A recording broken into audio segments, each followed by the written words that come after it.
Mirëmbrëma të nderuar zonja dhe zotrinj, do t'jemi së bashku në edicionin qendror të lajmeve këtu në ekranin e kanalit 7, ndër të tjera do të ndiqni.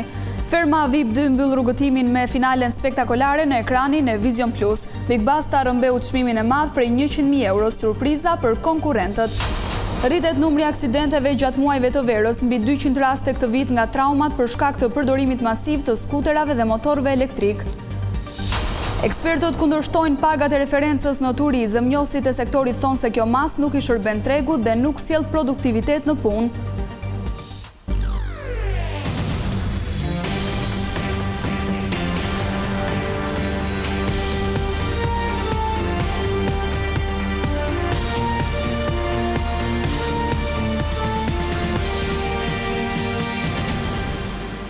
Vijojmë të njihemi më gjërësisht me zhvillimet kryesore të ditës. Ferma VIP 2 mbylli rrugëtimin me një finale spektakolare që mbajti publikun të mbërthyer pas ekranit të Vision Plus deri në orët e vona të natës. Finalistët u vunë përballë sfidave të shumta të agajit dhe votës së publikut. Në fund ishte Big Basta i që rrëmbeu çmimin e madh prej 100.000 eurosh. Spektakli nën moderimin e Luana Vjollcës ishte i mbushur me surpriza për konkurrentët e edicionit të dytë. Zonja dhe zotrin, fitues është Big Basta! Këngëtari i njohur Big Basta rrëmbeu fitoren e edicionit të dytë të Ferma VIP. Përballja e fundit ishte ajo me Anduelin në një televotim vendimtar që u meritua pas të gjitha sfidave dhe sakrificave të kaluara gjatë këtyre 3 muajve të qëndrimit në fermë. Finali e madhe u baraspeshua mes votave të publikut dhe sfidave, të cilat që në nisje të këtij formati kanë patur një rol vendimtar në fatin e rrugëtimit të fermerëve të këtij edicioni.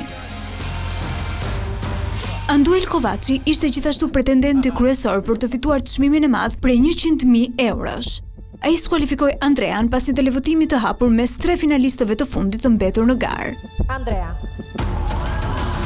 Një spektakël magjik, jashtë çdo parashikimi. Kështu mund të përshkruhet nata finale e Ferma VIP 2, e cila mbrëmjen e së premtes ngjalli emocione të jashtëzakonshme në ekranin e Vision Plus dhe Tring. Bravo për gjitha çka ke bërë. Andrea. Secili prej finalistëve dhuroi gjithçka në këto muaj izolimi, sfidash fizike dhe emocionale, por mbi të gjitha dhurua një version të vërtetë të vetes. Edhe kjo finale e madhe nisi me një sfidë mes 5 finalistëve, ku 2 më të dobti do të përballeshin në një televotim kokë më kokë. Sfidë e cila nuk rezultoi shumë e suksesshme, duke nxjerr humbës Erandin dhe Big Mamën. Përballi kjo, e cila ndërpreu rrugëtimin e Erandit. Largohet në këto çaste Erandi. Pas Erandit ishte Big Mama që nuk pati mundësi të ishte edhe më afër çmimit të madh. Artistja pasi humbi sfidën u përball me një televotim kokë më kokë me Big Bastën. Big Mama. Verdikti i publikut i dha fund rrugëtimit të Big Mamës, duke u renditur si e 4-ta mes 5 finalistëve.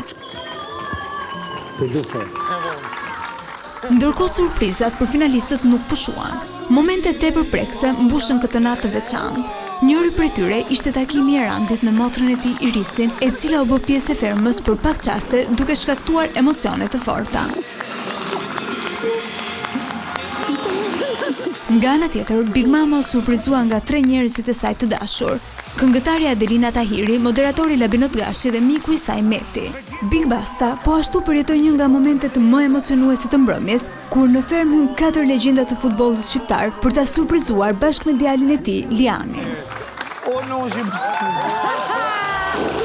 Kjo ishte finalja që përmbylli një sezon të pasur me ndjesi, ku arti, karakteri dhe loja u ndërthurën në një përvojë unike televizive. Ferma VIP 2 nuk ishte thjesht një garë për çmimin, ishte një udhëtim njerëzor, një bashkëtesë mes artistëve, personazheve publike e të rinjve me ëndra dhe vizion. Ishte një format që përtej sfidave fizike dhe lojës strategjike preku nota të thella njerëzore, nga miqësitë tek përplasjet, tek ndjeshmëria dhe reflektimi.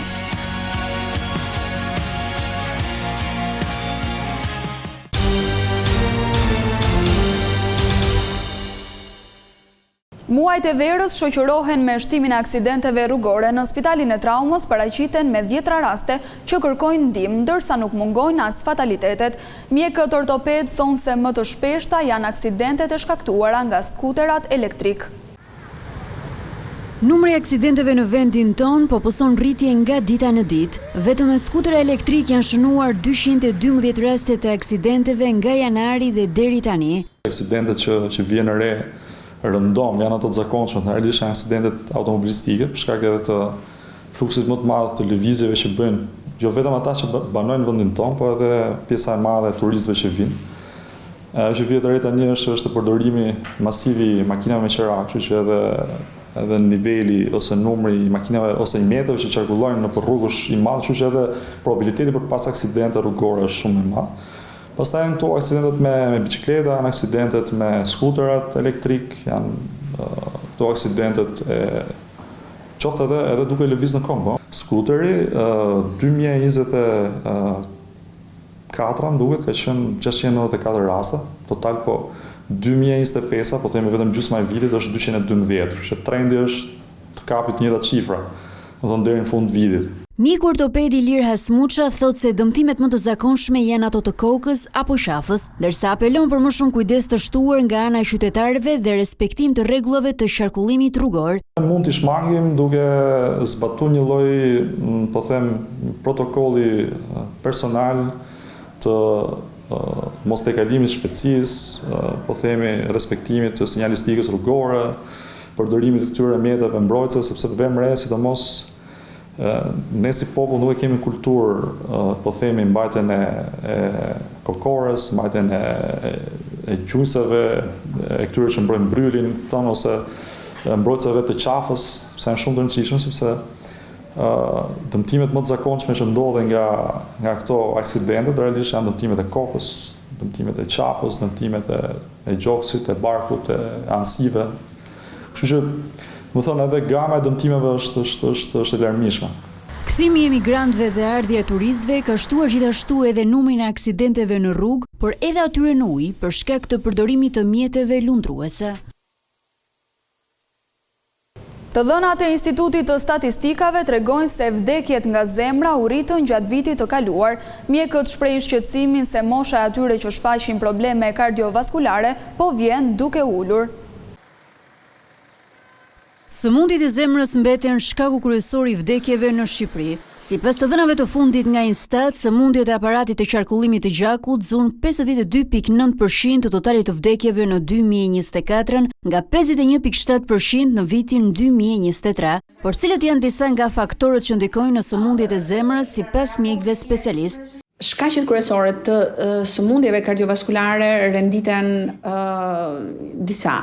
Kryesisht janë mosha, janë yndyrnat e larta, hipertensioni, diabeti i sheqerit, gjinia, dhe kjo tashmë ka filluar të ndryshojnë çik, të ndryshojë se dikur kanë qenë meshkujt ata që kishin të themi incidencë më të lartë për sëmundjet kardiovaskulare, ndërkohë që kanë filluar dhe tek gjinia femërore të kemi rritje të numrit të grave me sëmundje kardiovaskulare. Tjetër do thoja pirja e duhanit, jeta sedentare, alkooli, obeziteti. Mjekja kardiologe Nevila Çaushi nënvizon disa nga simptomat më të zakonshme të sëmundjeve kardiovaskulare, ndërsa thotë se nuk mungojnë as rastet e pacientëve në moshë të re. Një shqetësim në krahëror ndryshe nga normalja, të themi një pesh, një dhimbje në krahëror, një ndjesi i diskomfort, i rehatie. Pacientët me sëmundje kardiovaskulare vinë që në moshë të re.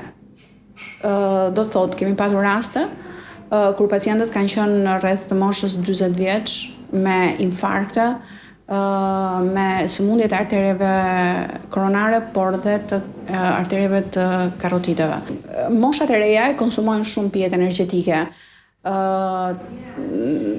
ndikojnë, por është një ndër faktorët e riskut.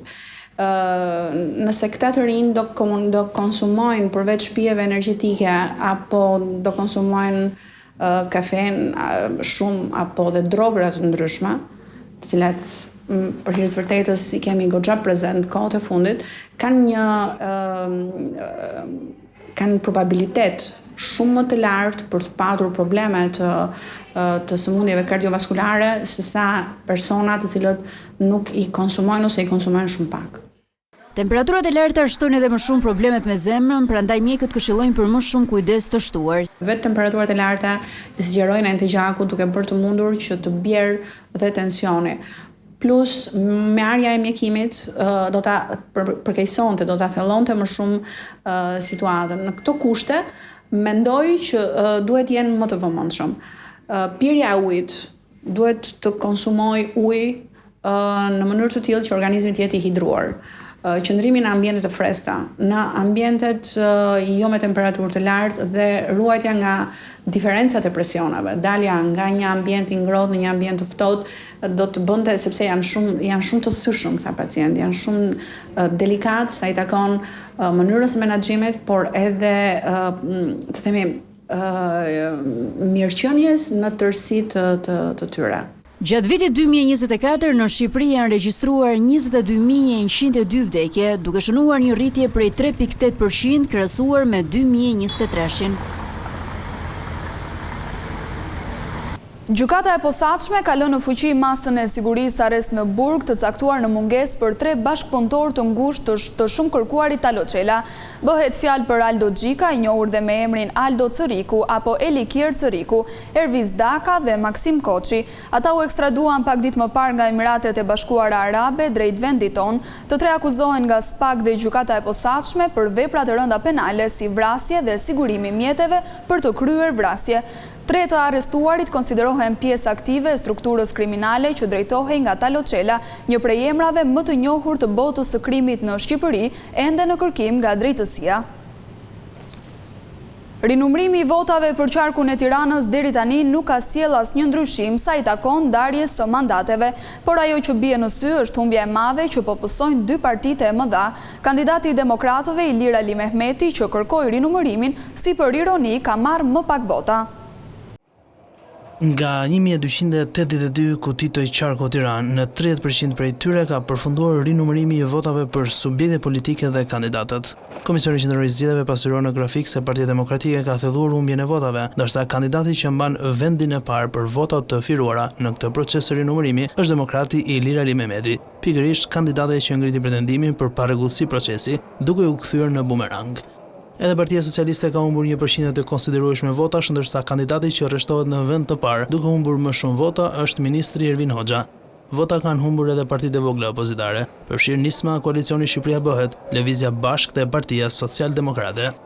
Të vetmet forca politike që kanë fituar vota nga ky proces rinumërimi janë Koalicioni Euroatlantik i Lulzim Bashës dhe Koalicioni Djathtas për Zhvillimin e Kelejt Alibe dhe Shamir Shehit. Edhe pse janë rinumëruar rreth 30% e votave, rezultatet për ndryshim mandatesh mbeten të pandryshueshme.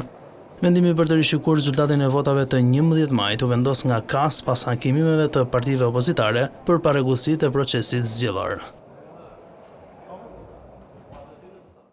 Ekspertët e konsiderojnë të gabuar vendosjen e pagave të referencës në sektorin e turizmit. Sipas tyre, ky hap nuk i shërben as pak tregut dhe nuk përkthehet në produktivitet në punë. Njohësit e sektorit thonë se tatimet kanë dështuar në mbledhjen e detyrimeve.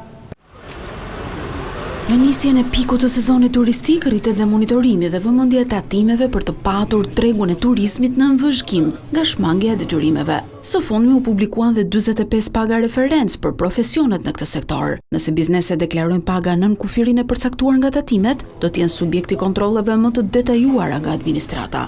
Ne ecim në një sistem tatimor bazuar me risk dhe administrata tatimore mund të rrisë riskun bazuar në këtë metrik.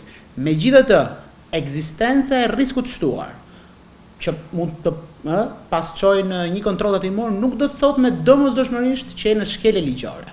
Pra që do të thotë? Do të thotë që në momentin që ti ke risk, do vi kontrolli, çdo gjë është okay, nëse ti je në përputhje me ligjin. Pra nuk ka karakter detyrues në këndvështrimin ligjor, por është thjesht rekomandues në mënyrë që të mos rritet risku tatimor. Ekspertët e fushës thonë se çdo referencë që vjen me detyrim nuk i shërben tregut dhe rendimentit të punës. Pagat indikative në turizëm janë njësoj si rritja e pagës minimale, e cila nuk bazohet në produktivitet. Padyshim do të thënë që i pag më e lartë është pozitive për punonjësit, megjithatë duhet të saktësojmë kush është burimi i kësaj rritje. Pra përgjithsisht rritjet e referencave minimale, si mund të jetë paga minimale, që vijnë të imponuara me vendim qeverie nga lart, në kundërshtim ndoshta totalisht me kushtet dhe kontekstin e tregut, janë të destinuara të dështojnë afat gjatë. Pse? Sepse është një rritje artificiale që nuk shoqërohet nga një rritje e qëndrueshme ekonomike. Për ekspertët, rishikimi i pagave referencë apo dhe përcaktimi i kapaciteteve shfrytëzuese të hoteleve konsiderohen si një dështim i tatimeve. Mund të themi domethënë një keq administrim ose një dështim ndoshta si fjalë shumë e madhe, por që është një mini dështim, sepse në qoftë se dikush po fsheh dhe po bën evazion fiskal, kjo është vepër penale, duhet identifikuar, duhet ndëshkuar. Absolutisht ne nuk mund të jemi dhe kurrë nuk do jemi pro informalitetit apo pro domethënë fshes taksat. Taksat janë ato që bëjnë një qytetërim të shkojë përpara dhe të zhvillohet. Megjithatë, kjo nuk do të thotë që vetëm se disa nuk po paguajnë, të i fusin të gjithë në një thes dhe të ndëshkohen të gjithë bashkë. Të 45 profesionet e parashikuara nga tatimet nisin me një pagë minimale 67.000 lekë në muaj deri në 140.000 lekë në varësi të profesioneve. Interesi të huajve për historinë dhe trashëgiminë e Shqipërisë është rritur shumë vitet e fundit, vetëm në qytetin bregdetar të Durrësit, numri i vizitorëve nga fillimi i vitit dhe deri tani ka kapur shifrën 20.000. Kulla veneciane dhe amfiteatri antik vazhdojnë të jenë dy nga monumentet e trashëgimisë kulturore më të vizituara në qytetin e Durrësit. Nga fillimi i vitit deri në mesin e muajit qershor janë regjistruar 20.000 vizitorë vendas dhe të huaj, ndërkohë që për të njëjtën periudhë të vitit të kaluar janë shënuar 15.000 vizitorë.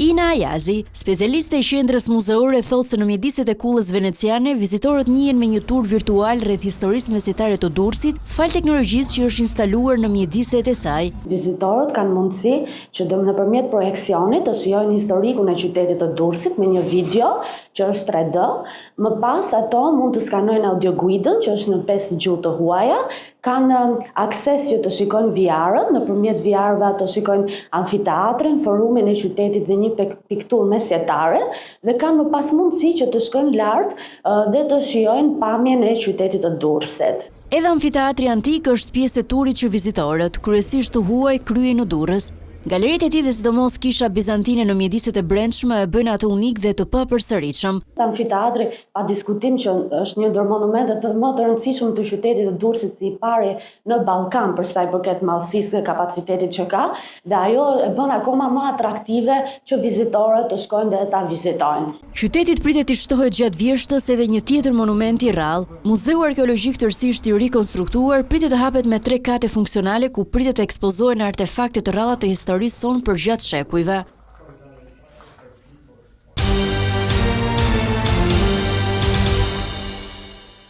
Edhe në përpjekjen e 35, deputetët e legjislaturës së 9 nuk kanë arritur të konstituojnë Kuvendin e Kosovës. Vetëm 51 deputet ishin pro votimit të fshehtë për zgjedhjen e kryetarit të parlamentit. Opozita ka refuzuar sërish që të propozojë një përfaqësues që do të siguronte mbarvajtjen e votimit të fshehtë, si dhe është shprehur sërish kundër kandidates së vetëvendosjes Albulena Haxhiu. Seanca e radhës do të mbahet në 23 qershor.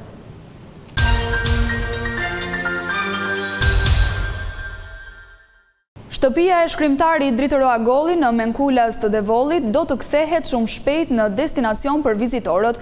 Puna për ndërtimin e muzeut ka nisur me mbështetjen e pushtetit vendor. Pas një pritje të gjatë ka nisur zyrtarisht ndërtimi i muzeut të Dritëro Agollit, një projekt që i bën nder jo vetëm letërsisë shqiptare, por edhe gjithë 3V-s së Devollit. Kjo vepër kulturore pritet të kthehet në një nga pikat më të rëndësishme të turizmit kulturor në qarkun Korç. Muzeu do të përfaqësojë jetën,